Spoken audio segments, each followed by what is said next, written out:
I have to start, obviously, by addressing a basic question, which is why should anybody care about a dead company called Polaroid?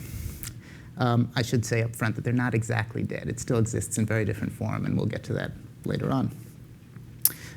But it is certainly diminished from its glory days. The product on which Polaroid's fortunes were built was analog instant photography, and it has gone from mass medium to a curio.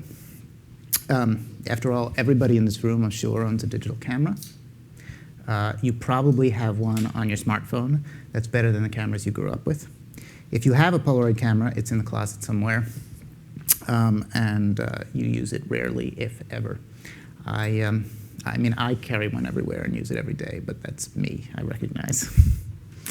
Polaroid stopped making film in 2008. And although other manufacturers are still in the game, nobody is going around saying that's the future of photography, as people were as recently as the 1980s. In the late 70s, there were 1 billion Polaroid photos shot every year. And now, as a form, it's almost gone. For the simple reason, of course, that digital pictures are instant pictures. The chief advance of Polaroid photography was that you saw what you'd done right away, or nearly right away. If a photo was overexposed or blurry or otherwise flawed, you could shoot it again while you were in the moment. With a digital camera, you do that essentially for free. And anyone who's old enough to have grown up in the film era knows quite what a serious learning curve you had when you were learning to take pictures. You know, you shoot off your 24 exposures at 36, you drop them in an envelope, you take them off to the, you get back 2 days later. If the roll's blank, or it's too light, or it's too dark, you had no real memory of what you'd done.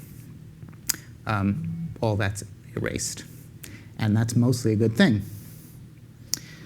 Somehow, though, digital pictures do not quite do the same thing that Polaroid pictures did in terms of drawing people together.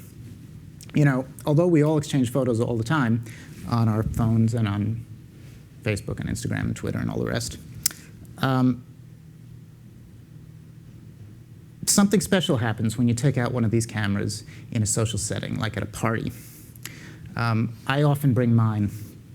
And you know, the questions start right away, partly because it's old and weird looking, but also because when the pictures start coming out, they are shared as objects rather than as streams. And because there's a physical print in your hand, there's a certain little social exchange that comes on, that sort of appears. You know, people start asking you, hey, how does that work? And then when they see the pictures, they often say, that's better than I remember, because many people remember Polaroid photography as rather low quality. They're wrong, and we'll get to that shortly as well. Most of all, the slight delay to let the photo develop creates a moment. And it's a little hard to describe, but I can guarantee you'll see it happen. You know, the photo ejects from the camera, or you pull the tab out in the older styles, and while it's developing, while it's steeping, you talk to the person you took a picture of. You know, if it's a kid, they've never seen it before and they're curious, and they will stare at the picture as it sort of comes out of the murk. If it's their parents who are interested, you know, they'll talk about the camera they grew up with. You have a little exchange. I can't tell you how many friends I've made this way. You know, we have a little kid at home, he's 3. And I often take his picture at the playground, and the other parents invariably get involved because their kids come over and wonder what this crazy thing I'm carrying around is. And you know, so you chat with the parents, the kids play with each other, and then at the end, because the photo is a physical object, it's handed over as a gift. And that little exchange, the social stuff followed by the little present, is like nothing else. Polaroid used to have a slogan back in the 60s for one of its inexpensive models that was advertised on TV. The jingle went, it's more than a camera, it's almost alive. And there is something to that, although it's extremely hyperbolic. Polaroid, in its heyday, was a company whose founders really believed in that kind of pure social moment. They were not a company that just made cameras and film. They were really a place about inventing things. It was an idea factory. There's a new book about Bell Labs called The Idea Factory, and Polaroid worked much the same way. It was almost like a university chemistry department, physics department, or a think tank, and periodically it would kick out a good idea that would bring in $1 billion or so. Its successors, I would say, are not people who make cameras like Nikon, but places like this, Google or Apple or other companies that really are in the business of coming up with things you didn't know you wanted, then showing those things to you and making you realize, I can't live without this. That approach, and especially the story of the founder of Polaroid, which you're going to hear about, will probably remind you of someone. I bring up Apple deliberately because, and I'm hardly the first to point this out, there are really striking similarities between the two companies. Both Polaroid and Apple were built on the spot where liberal arts meet high technology. Both had cultures that really almost fetishized industrial design. They insisted on objects that feel good in the hand and sort of demand that you pick them up when you see them. And both were run by visionary, demanding, genius Godhead figures who were idolized inside the company and who drove their employees to distraction in very different ways. At Apple, we all know that figure was Steve Jobs. At Polaroid, it was a man named Edwin Herbert Land. And there he is. Just as Apple stories all seem to go back to Steve, Polaroid stories all go back to Land. In his time, he was as public a figure as Jobs was. At Kodak, which was Polaroid's chief competitor, much larger too, they used to refer to Polaroid as he. They'd say, what's he doing next? When Land introduced the SX70 camera in 1972, that's the one we all think of as a Polaroid picture with the wide white border with the tab at the bottom that ejects out the front of the camera as it develops.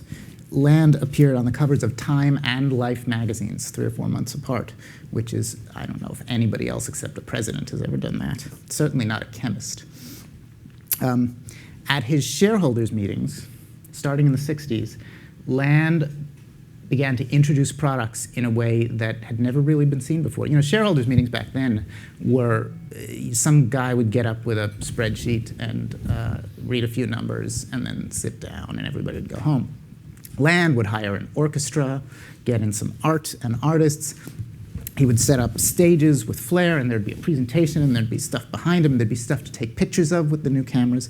He turned it into a show. And 40 years later, I would say Steve Jobs was doing very much the same thing. And that is not an accident. He was watching. I will point out, as you look at this, that not only are they doing the same thing, but they have the same table.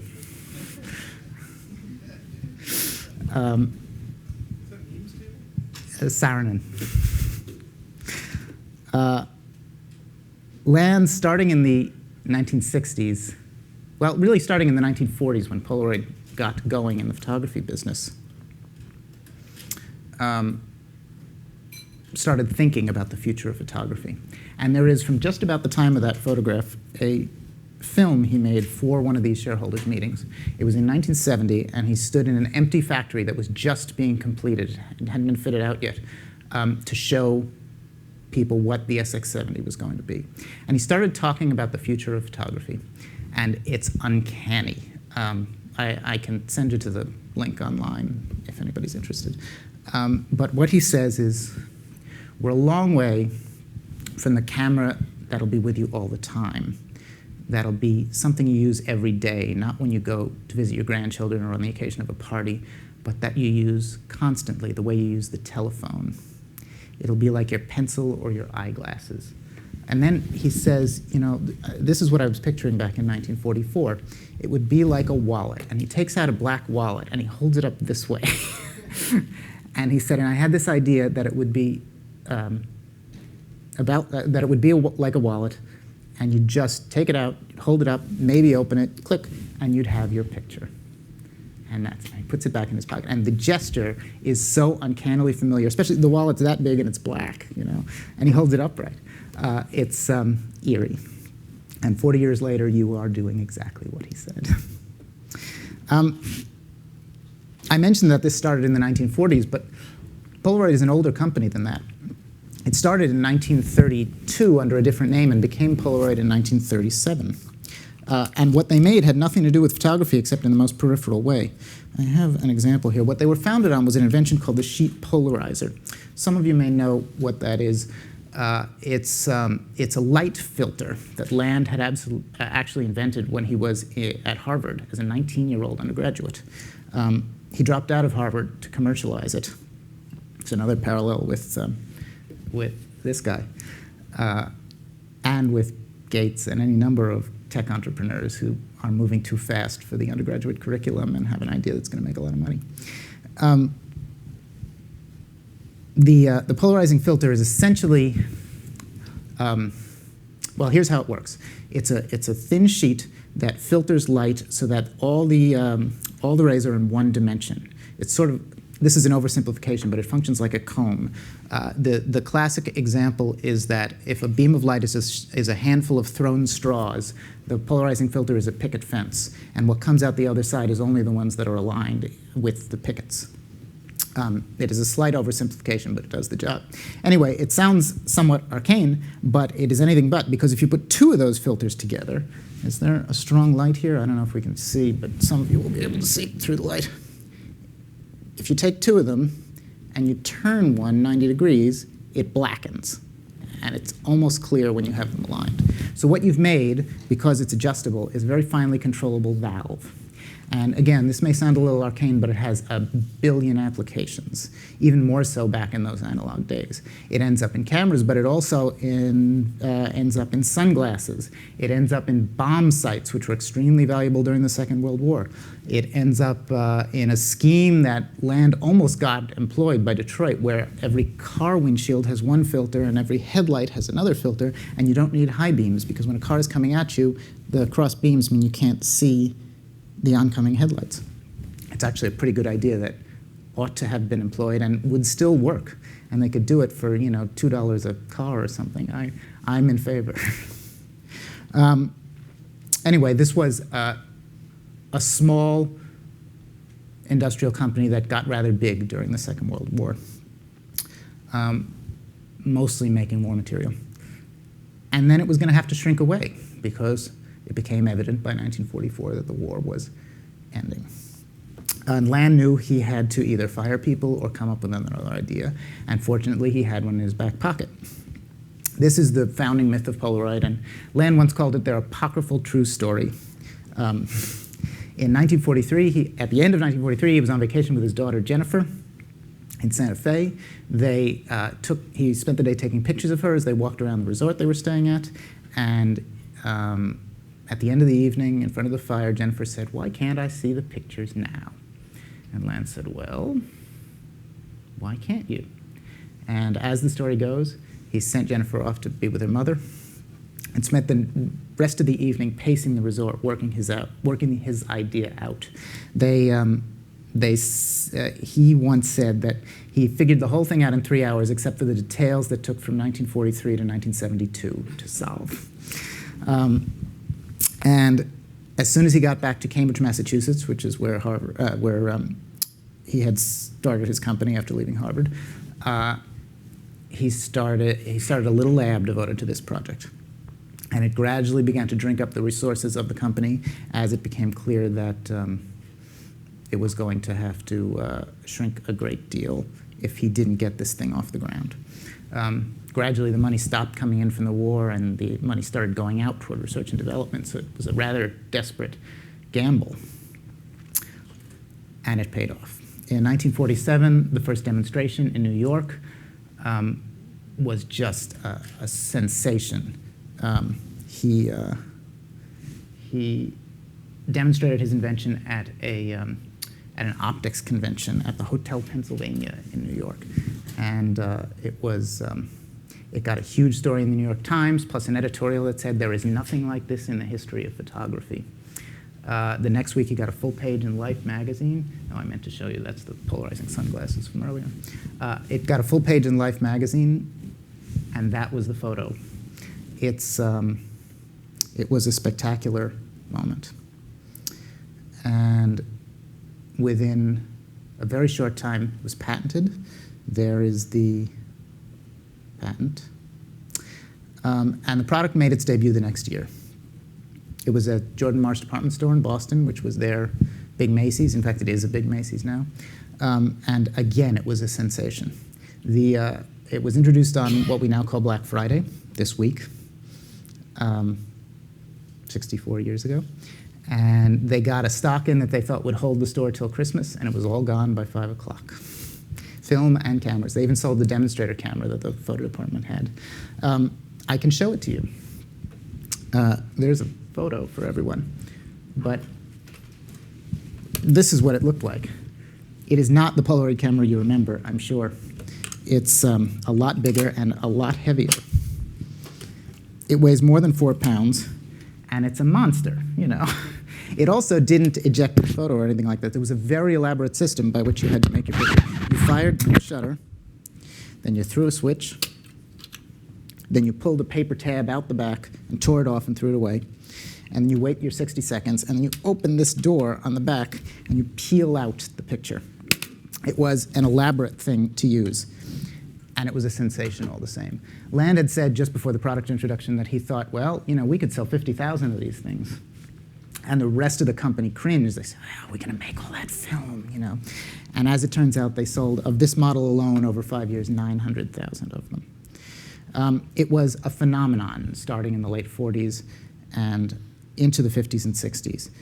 It was even, I might add, a witness to history. You know, it was such a ubiquitous product. All over TV because of the commercials. It was just everywhere. And there was even a Polaroid camera in Dealey Plaza on a very bad day in 1963. That is the only photo, still photograph, of the moment President Kennedy died.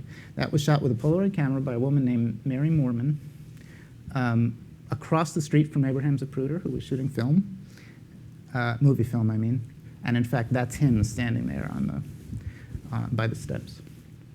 She's in his film and he's in hers. It was, if you look at, I've seen pictures of the original and there's a big thumbprint. I suspect when she was doing her peeling, she got a little tense. It's a remarkable picture. And although it's grainy, it is also powerful. The big development project of the 50s and early 60s at Polaroid was going from black and white to color, and it was a huge thing. You know, there was one scientist who was heading up that project, and he'd been with Polaroid for a very long time already by then. He was tasked with coming up with color while black and white was still in the works at the very beginning. And essentially, Land told him, just watch what we do, excuse me, just watch what we do, and follow it, and see what applies to color. And 2 years in, he turned to Land and said, I'm ready to start now. And Land was very proud of this. He said, we created an atmosphere in which a man was expected to sit and do nothing for 2 years just to figure something out. And he drew a salary, and he worked with Land for the rest of their careers. And he was considered really a genius within Polaroid, a guy named Howard Rogers. As I said, color was a massive hit, and it arrived with a new line of cameras in the 1960s that looked like that. But the real breakthrough came in 1972. Oh, I can show you one of these if you like. That's, again, one. This is from the same line. And these are lots of fun. This is the camera I carry every day. I still use it. And this is the oldest one for which film is still made. As I said, it was a massive hit, but the real fundamental change came, as I said, in 1972. You know, up until then, all these systems required peeling and sometimes coating the picture after it was produced. There was a lot of you know, sort of rigmarole involved. Land had said, starting in the 1940s, that his dream was one-step color photography. You point, you shoot, you see your print. And that nothing should impede your experience of taking pictures. You shouldn't have to focus the camera. You shouldn't have to worry about the f-stop. You shouldn't have to worry about anything. You point, shoot, see. And that would remove the impediments between photographer and subject. It would mean you could shoot effortlessly and record your life. And that camera was the SX70, as I said. And I've got one of those as well. This is the product of $2 billion, and now those are 1960s dollars in research. It is a fantastic little object. It is, you know, remember what I said about it being sort of the thing that you see on a table and want to pick it up and touch it? It feels good in the hand. It's very small. It's what's called a single lens reflex, which, if you're a photographer, you know, means that your view through the viewfinder is the view through the lens. And in a camera that small, that's remarkable. I should explain that that's how it works. And although it is manual focus,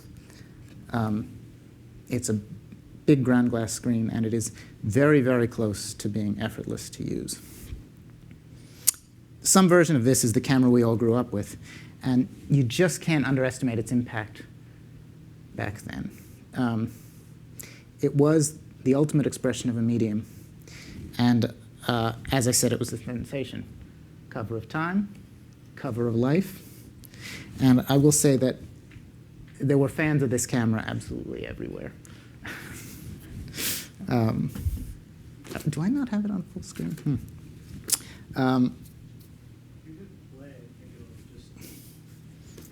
Sorry. There you go.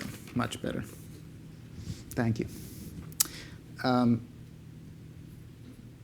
You know, not only was this popular among snapshot people, but it was embraced by all sorts of people. Fine artists loved Polaroid. There were people like Walker Evans, who, you know, is a great chronicler of Depression-era America. He always used a big view camera or something very involved. Late in his career, he was old and sick and unable to handle a great big photographic apparatus. But somebody gave him one of these, and he took it as a little challenge. He said, let's see what you can make this thing do. And he shot hundreds upon hundreds of Polaroid pictures. At the end of his career, there's a whole second body of work from the 1970s in the couple of years before his death, when he just went nuts with it. And they look like the Walker Evans photos you know from the 40s and 50s, except they're color and they're little square things, and they're beautiful. The Metropolitan Museum of Art has the whole run of them. And they've done exhibits. If they do another one soon, I highly encourage a visit. They are irresistible little things. There's a good book of them, too. But he was hardly the only artist who did. There's someone you may have heard of. Andy Warhol loved Polaroid pictures because they were spontaneous, because they were instantaneous.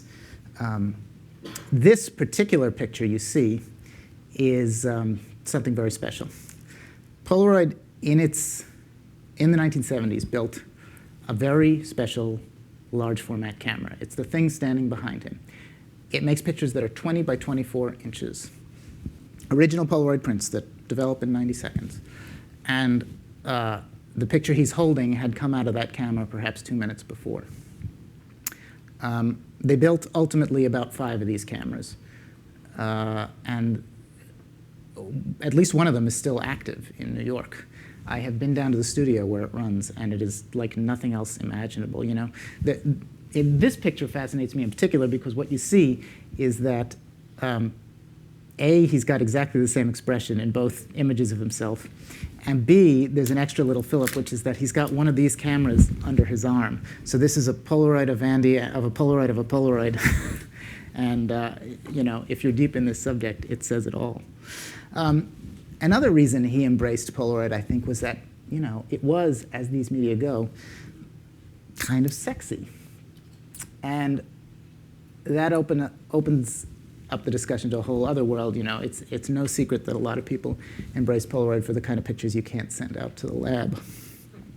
At the high end of that discussion is Robert Mapplethorpe, who produced beautiful nudes and semi-nudes with a Polaroid camera, one of these guys, that, you know, given how strongly homoerotic they are in the 1960s and early 70s, if he'd sent them to a lab, even in New York, I think he probably would have gotten arrested.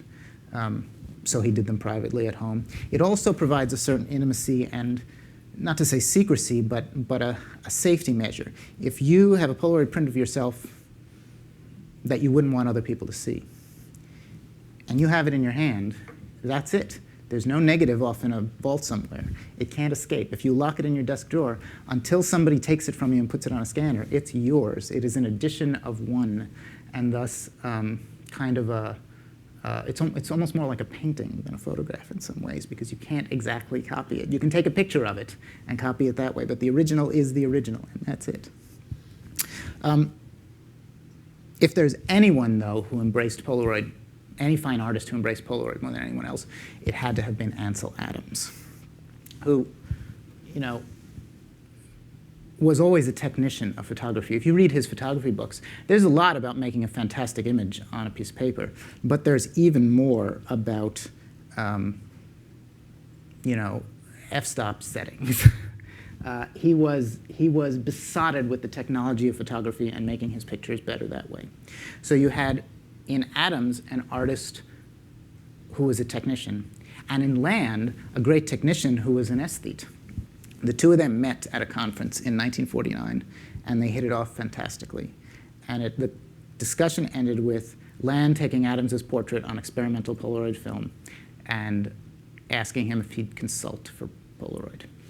And Adams said yes, $100 a month, and stayed a Polaroid consultant at considerably higher rates later on for the rest of his life. He dedicated one of his books to Land. He wrote an entire book on just how to take Polaroid pictures. And he took his consultancy seriously. He was not just some guy who sort of collected money and showed up at a party once in a while. Every time they created a new film or a new camera, they'd box it up and send it out to Carmel, and Ansel would go off to the woods or to the mountains or something and take a lot of pictures and annotate them, mark them up on the back, staple them to memos with lots of technical notes, and mail them back to Cambridge. And then he'd come up and discuss what he'd done also. You know, a lot of old Polaroid people I talk to have stories about going out and getting drunk with Ansel Adams, which is, you know, irresistible. He took it seriously. He thought of himself as part of the movement. So, given that this was going so great, the question everybody has is where things started to go wrong. And as I said, the company peaked in the mid-70s at 1 billion pictures a year. And right then, a few things started to happen. You know, the company was so successful that it began to bring a lot of its work in-house. Manufacturing became a large arm of Polaroid. Instead of it being an idea factory that made stuff, it began to be a company that made stuff and also had ideas. And while that was probably necessary, especially because one of their suppliers in the film business had been Eastman Kodak, and Kodak was beginning to perceive them as a competitor rather than a partner, they had to bring a lot of things in-house. But that began to change their orientation slightly. And then came a product called Polavision, which is largely forgotten now and is sort of a fascinating boot hill of a thing. It had been a pet project of Land's starting in the early 60s, and he spent almost 2 decades nursing it through the labs and out into the marketplace. Polavision was a system of instant developing 8mm movie film. You had a camera with a cartridge of film. You shot your 3 minutes of film. You took out the cartridge. You dropped it in a player, which looked like a TV set with a slot on top. As it rewound the cartridge, it developed it in 90 seconds. And by the time it got to the end, it was done. It was sort of irresistible as a piece of technology, but it was not an irresistible product. It had user experience flaws, we might say today. You know, you had to use very bright lights because the film was not very sensitive to light. So you had, you know, people squinting into the movie camera a lot. More than that, you couldn't swap it in that same way. And most of all, it came to market in 1977. And 2 years earlier, Sony had brought out the first Betamax player and camera. And you know, we think of Betamax now as the loser in the great videotape wars, but back then they were first, and they were a sensation. And a Betamax tape lasted an hour at the beginning, 2 hours later on. And a Polavision cartridge held 3 minutes and had no sound. It looked a little better. Those early beta tapes were kind of grainy and nasty, but it wasn't that much better to compensate for the vast ease of using magnetic tape, which you could erase and copy and edit easily. I frankly think this is the very, very beginning of the analog versus digital wars. Magnetic tape is still analog, but it functions in some ways like digital media. You can copy it, and You can, you can mess with it. You can take it over to a friend's house, and they probably have a player that matches. Whereas this Polavision thing was only in your house, chances are. There were many ways in which it began. You could argue that swapping videotapes or renting videotapes, whatever, it's the very, very beginning of something akin to file sharing or BitTorrenting or whatever way you swap movies now. Polavision was a disaster. They sold maybe 50,000 sets. A lot of them were dumped in a landfill. And Land, for the first time, after 60 years of betting his company over and over on the next product and driving it higher and higher, had missed a step. And he began to lose the confidence of his board. He was coaxed into not retiring, but to giving up his chairmanship to one of his colleagues. And he was suddenly on a shorter tether. There was an idea that maybe he had run out his creative string. And he became frustrated and was eventually eased into retirement. He left Polaroid in 1982, and he really cut all his ties. He stopped going to parties. He had nothing to do with the place. The other thing that happened was that Kodak, as I said, which had begun to perceive Polaroid as a competitor, decided to actually compete with them. Oh, I apologize, I'm behind. That's the Polavision system, and that was from their advertising. Danny Kaye was their spokesman. Kodak decided to get into the game. And in 1976, introduced its own instant camera line. It competed directly with SX70. It was a big, ugly, hulking camera, and it ejected its print out the front, and it had a white border with a fat tab at the bottom, and it was a more or less square image, It looked a whole lot like a Polaroid camera, except it didn't fold up. It wasn't an elegant little doodad like this. It was a big thing with fake wood grain on the front. And the Polaroid people were not only concerned about the competition, but Land himself was, I think, furious. He didn't express anger per se, but he sort of sneered at this product. He felt that if Kodak, with its vast reach and vaster resources, couldn't do more than rip him off, well, if they'd come up with a fantastic, superior product that had leapfrogged Polaroid, he probably would have appreciated that and said, well, let's use that to drive us to the next great thing. Instead, they just did a sort of cheesy copy. And what they had done was hire lawyers to go through all of Polaroid's patents and see if they could do a bob and weave and get around it. Some of this may sound familiar, too. So what they'd done, for example, was rearrange the camera geometry so the photo exposed through the back rather than the front. And the layers were structured differently within the instant film. And a few other things were done differently, too. But fundamentally, it looked an awful lot like that. Well, Polaroid, a few days after the product introduction, sued them. And the two companies spent 14.5 years in court. What happened, ultimately, was that Polaroid won. In 1991, they got $1 billion from Kodak, $925 million to be exact. And it was, at the time, the largest patent lawsuit ever paid out, and it was until 2 months ago. Apple v. Samsung finally topped it at, I think, 1.4 billion. Until then, nobody had ever paid more over a patent or series of patents. What this did, although it was a great victory for Polaroid, is it kind of focused them on going through their paperwork and their past. A lot of people were distracted from innovation in favor of shoring up their history. There are people who are proud to have done good work during that time, but there was definitely a sense of, not exactly resting on their laurels, but definitely digging through their laurels to prove a point. And it may have been a little bit of a distraction for a company that was in the business of coming up with the future. In those years, as I said, Land was no longer running the company. Two insiders followed him as CEO.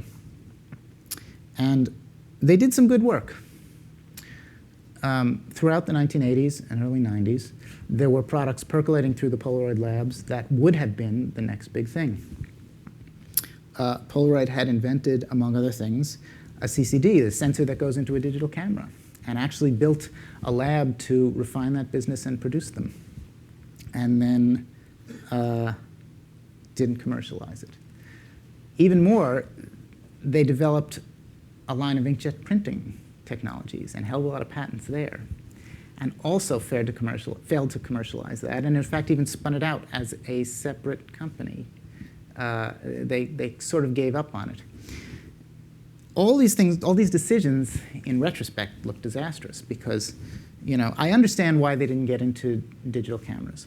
Polaroid made virtually all its money by manufacturing film. The cameras were, not to say an afterthought, but they were a medium for getting you into the habit of Polaroid photography. Business school people know this. It's called the razor and blade model. Gillette gives you the handle, and then they sell you blades for the rest of your life. So it was with Polaroid, especially the inexpensive cameras that came along after this guy, the plastic ones we all grew up with. They got down to the point where they could make them for like $5 or something. And when a pack of film retailed for 10, you can see the appeal of that business. So I can understand why they didn't make digital cameras, because they were simply terrified of a future without film. And they kept saying, well, where's the money in this? We can't make any money without film. The inkjet printer mistake is tougher to understand because it's precisely the same business model. You know what you all pay for an inkjet cartridge for your printer at home. And even if the printer's a cheapie and you pay $30 over and over for black ink, that is a great, great business, or was at least for HP. And in fact, one of the CEOs from the CEO from the late 80s, a guy named Mac Booth, once said, yeah, maybe we should have become a printer company. That's probably our great mistake. But there were a lot of concerns then, mostly that because that manufacturing operation had become so huge, they were tethered to it. They owned all that real estate, and they had all those employees, and the system had been built for huge production volumes in the late 70s and early 80s. And as the instant film business contracted a little bit, they had all these fixed costs. You had to pay all those guys. You had to pay all the mortgages. You had to keep everything going. And so the solution to that was to keep cranking out more and more film and to goose that market over and over. And that meant more plastic cheap cameras, many of which did not make such great pictures, and long-term probably damaged the reputation of Polaroid photography. Because, as I said, many people think of it as a sort of junky medium where you'd use it to document your dented car, but you wouldn't use it when you went to a national park to take great photographs. The problem is some of the better cameras, like this guy, actually can make beautiful pictures on Polaroid film, and the large format stuff that Ansel Adams favored could be magnificent, or the 20 by 24. I have seen photos taken with that would just knock your eyes out. The clarity of that camera as an instrument is spectacular. I've had my portrait taken with it, and it's kind of sobering to see your face blown up to that big on an original for which there is a negative that big, because the resolution is that much higher. And so, if you have a pour, don't ask what it looks like.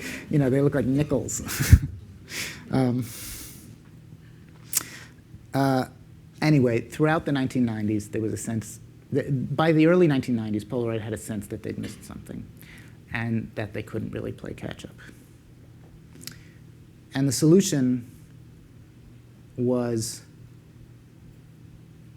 to double down on analog, which now sounds ridiculous, but back then they had this idea that maybe they could just get their costs down on everything and they'd hang on to some market share and it would be okay. There was a feeling in the photo business that the change from film to digital would happen slowly. It would unfold over a lot of years. They'd have the time to sort of work it out. And although a lot of the prep work happened through the late 80s and into the 90s, when it finally came, boom, around, call it 2000, it happened very fast. In less than 10 years, it went from a completely film universe to a completely digital universe. And they were really, really shocked by it. After 1995, they got a turnaround CEO in. He tried to goose it by slashing research and making all the sort of choices that people do when a company's in desperate times. Things just got worse and worse and worse. The debt kept rising. They'd also had to fight off a hostile takeover some years earlier, and that had incurred a lot of debt. So the financial picture got bleaker and bleaker and bleaker. And then a few weeks after 9/11, as the economy of the United States just fell apart, Polaroid declared bankruptcy in October 2001. Since then, it has been sold and sold again. Then it got a new CEO who, about 4 or 5 years in, went to jail for fraud because he'd been running a Ponzi scheme and propping it up with film income from Polaroid. He got 50 years in the federal pen. He's still in there. And in 2004, he made the decision. His name's Tom Petters. 2004, he made the decision that the company was going to get out of the film business because it was dying. And they stockpiled enough ingredients for 5 years, and they said over and out. In 2008, they said, we're out of negatives, the negative layer of the film. We're going to close down the next year, all the film manufacturing. Except something happened then that's sort of surprising. Instead of it tailing off into oblivion in those 5 years, film sales they bottomed out and started to go up. What started to happen was a small but noticeable return to analog instant photography, not as a mass market product, but as an interesting something else, an alternative to digital, call it.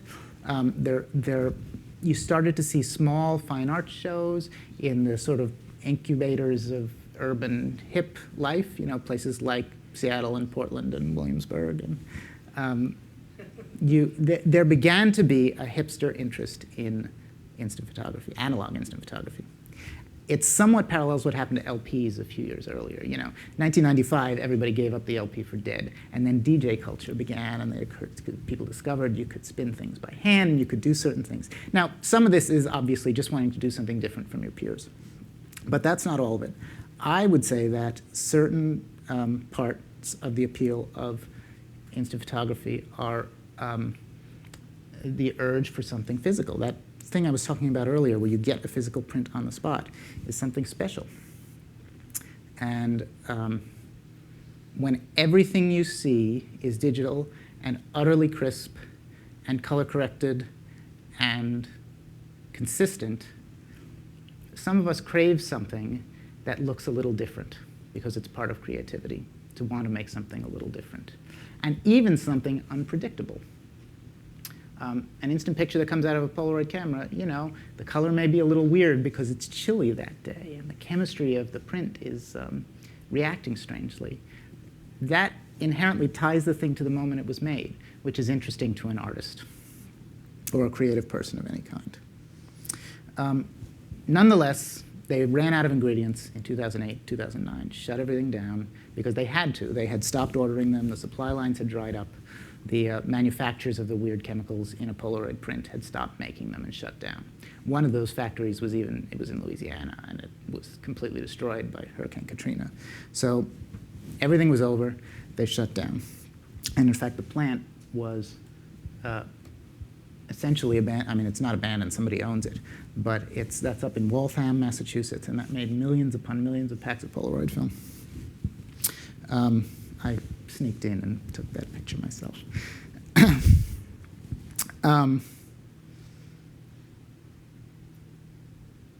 The thing that happened to support those people surprises me a great deal, which is that after this plant was closed, the last one to shut down was a place in the Netherlands that fed Europe with film. And 48 hours before that plant was to be closed and its machinery demolished, 2 guys swooped in and bought it. One of them had been the plant manager, and he was the one who was supposed to manage the demolition, and he had deliberately delayed a little bit.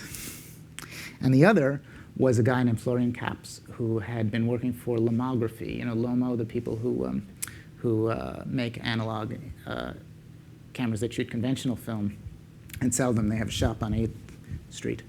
And a big website devoted to analog photography in all its forms. They swooped in and bought the tooling and rented the building. And they set themselves on a project to make analog instant film from scratch, without those suppliers and without the negative layer that Polaroid had made on a different site. And really without all that much expertise either. They hired a lot of old guys who had institutional memory.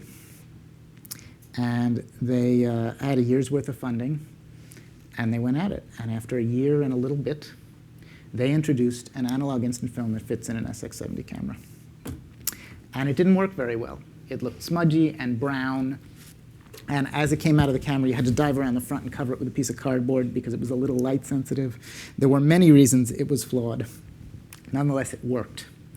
And 6 weeks later, they came up with a slightly different, excuse me, they introduced a slightly different batch that was maybe a step better and a little less beige and brown. It was more like black and white, a little closer to black and white. A couple of months later, an improved formula. A few months after that, experimental color, which didn't look so great but didn't look so bad either. Next batch was a little brighter. Next batch was a little brighter. And this year, in September 2012, they introduced their first film that you don't have to cover. It comes out of the camera, you put it down, it develops in the light, like a Polaroid picture is supposed to. It is a remarkable thing to be doing, reverse engineering film to fit in a 40-year-old camera in 2012 so you can make an analog instant picture. Particularly when Fujifilm is still, they have a line of sort of cheapo instant cameras that they already make. So you can do this. People are besotted with this camera and the system that it embodies and want to keep it going almost against reason. I will tell you that Impossible sold 1 million packs of film last year at the breathtaking price of $23.50 a pack for 8 photos. And got a lot of money out of me, I'll tell you that. So as I said, there is an almost irrational urge to keep this medium alive. I will show you, that's inside the Waltham plant, by the way. That is an Impossible picture that I shot about 4 weeks ago. That's the little boy I was telling you about earlier, my son, who gets photographed at the playground all the time. I will tell you a story about him as well. The other day, he walked up to me, and he picked up one of his toys, not a toy camera, just a regular toy. And he said, "I'm going to take your picture." And he held it up in front of his eye, like that. And he said, "Click." And then he went like this with the toy, just mine. And there's your picture. So I figure he'll make it into the late 21st century if he lives well. And therefore, I think, brings that old slogan back to life. It's almost it's more than a camera, it's almost alive. Thank you all for coming.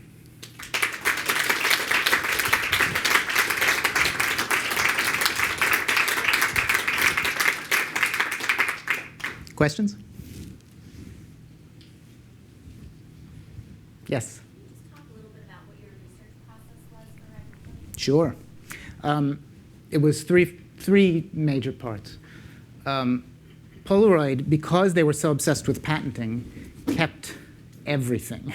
You know, they wanted a paper trail, and they stashed documentation about every invention that was not only on paper but signed and witnessed. Every time somebody came up with something new, they'd go over to one of the lawyers and disclose on a piece of paper. And as I said, the lawyer would sign the corner, and they'd date it, and it would go into a file somewhere. And I will tell you that when you're trying to trace out these inventions as a researcher 50 years later, there is nothing better.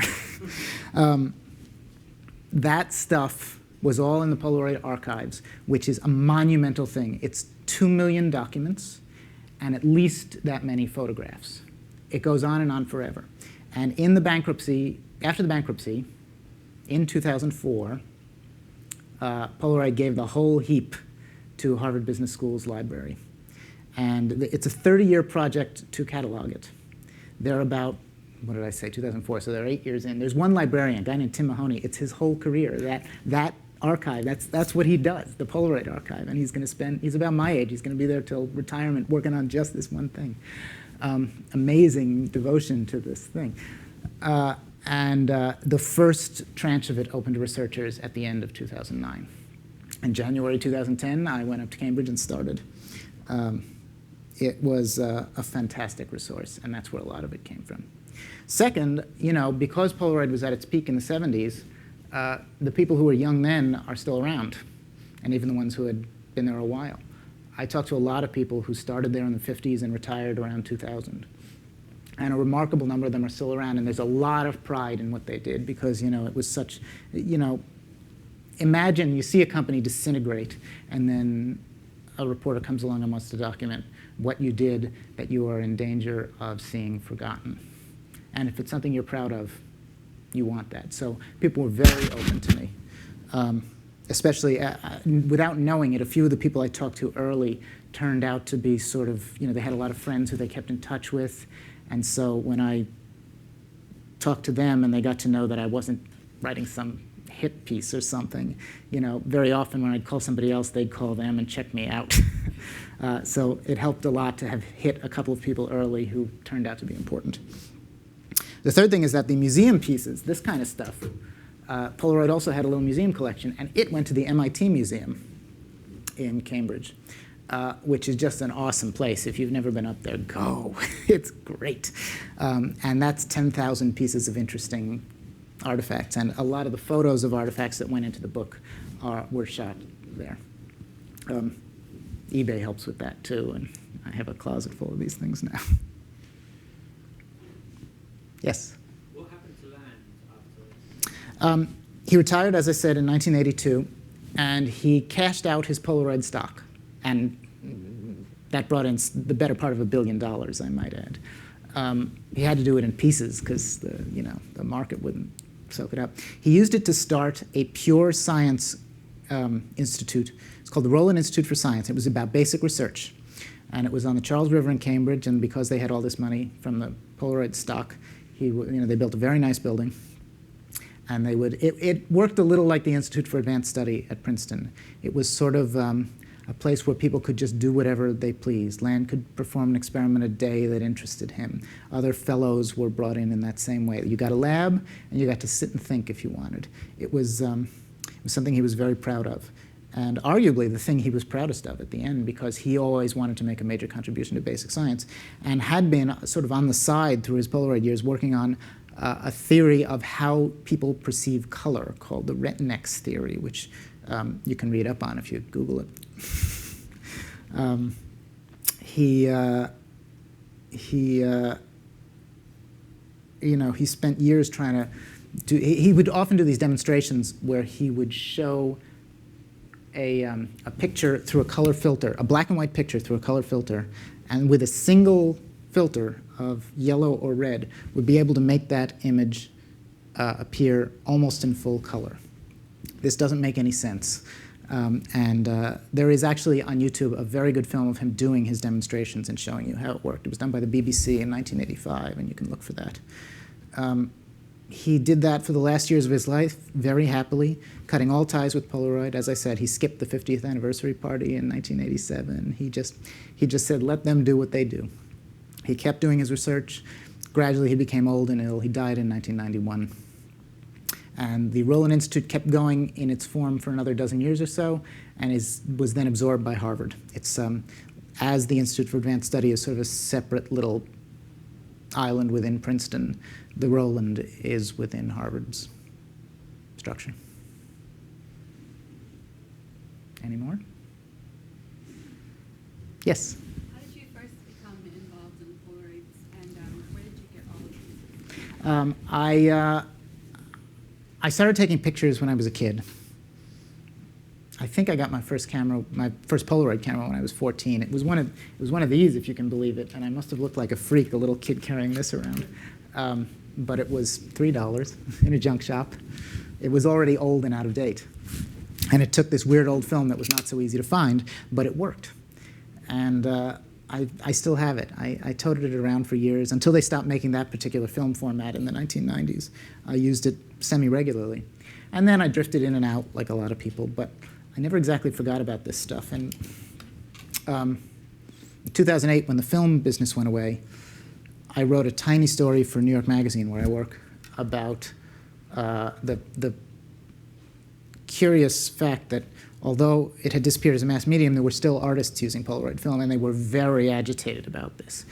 And when I talked to a couple of artists, they said the same thing, which is that they weren't just sad about it going, they were angry. And they said, this didn't have to happen. This was greed and stupidity. And they were really unhappy about that guy Petters, who I mentioned earlier, who had clearly been doing something nefarious. And they were angry. And that got me curious. And then I started, as I was researching the rest of the story, sort of going down the sinkhole into enthusiast websites, and I discovered that there was sort of a cult following for this medium. And then I found out the story of Land. And over the next few months, the story of the Impossible Project, which grew out of one of these enthusiast sites. So what I discovered very quickly was that the story had a beginning, middle, and an end, and a little coda. And that through it all, you had the story of this extraordinary guy, Land. And I always say, if you're a writer and you discover A, a great story in 3 acts, and B, a great main character, you start to think, there's a book. Also, to be blunt, it was 2009, and a lot of magazines were in serious trouble. And I thought, oh, maybe I ought to have a lifeboat. So a book project was a lifeboat. Any other questions? Could we look at can you hold up the SX70? Sure thing.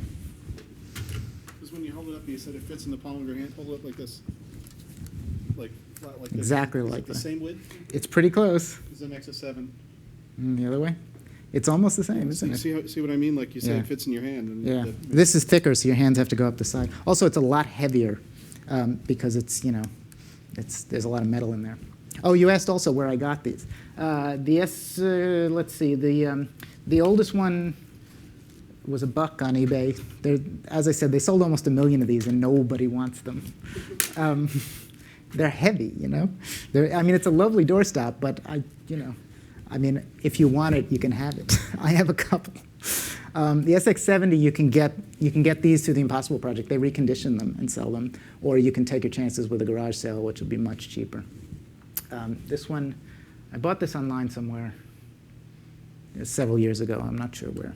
And this guy has the best story of all, because I had a similar camera on my shoulder. As I said, I go around with one all the time. And a guy sees me on the subway one day. The one I had, this was their professional model. This was the expensive one in that line.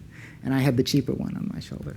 And a guy sees me on the subway, and he leans in close. And he says, "Do you have a Model 180?"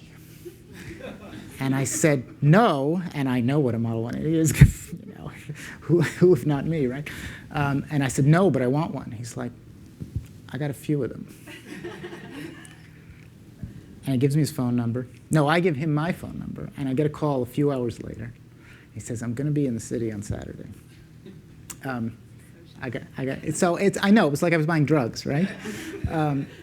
And so we meet in Central Park. This is absolutely true. And he's got this suitcase with 9 cameras in it, and it's filthy. It's been in his basement in the Bronx. It's covered in crud. It's disgusting. It smells like a basement in the Bronx.